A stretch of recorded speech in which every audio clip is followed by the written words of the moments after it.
people actually think about different ways of doing certain things, and not just the normal.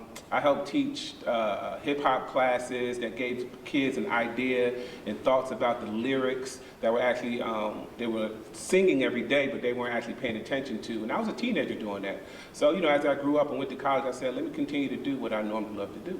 As being a young black man in America, we all somewhat face racism in all different aspects of life.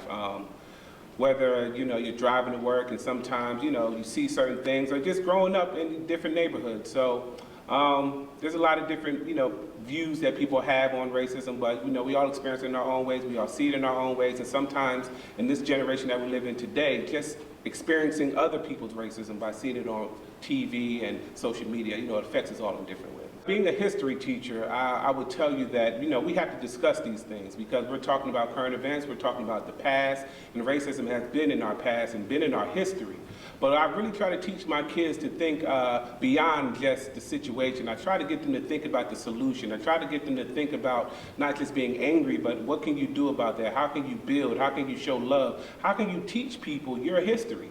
And let them see that, you're not just what some people think. So as a history teacher, I also want my kids to think. That's the number one thing I want them to do is think. Not just listen to what this media is saying or what that media is saying, but I want you to take all the information and just think about, okay, for yourself, how am I going to take this in, and how am I going to bring this back to my community and make a better way? How am I going to help someone else?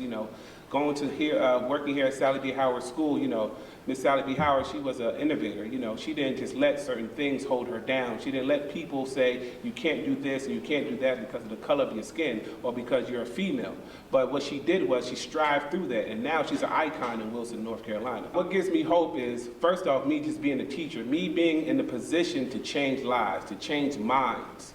What gives me hope is me being able to be in the classroom and teach students how to build. I also teach a college and career class, and I'm teaching kids how to be independent, how to start their own businesses, how to learn about how other people are starting businesses. So, I might get a student that might come into the classroom and they don't know too much. They just know about social media, or they're in a low-income situation and they don't think they can strive high. But when I get them, my hope for the future is what I can do. Not so much, what I'm seeing other people do, what I can do to affect the children, to give them a different look on life, to give them different avenues. Because when I affect them and give them a different thought and a different view on life, that's going to change their community, that's going to change their family, and then that will boil on and change the world.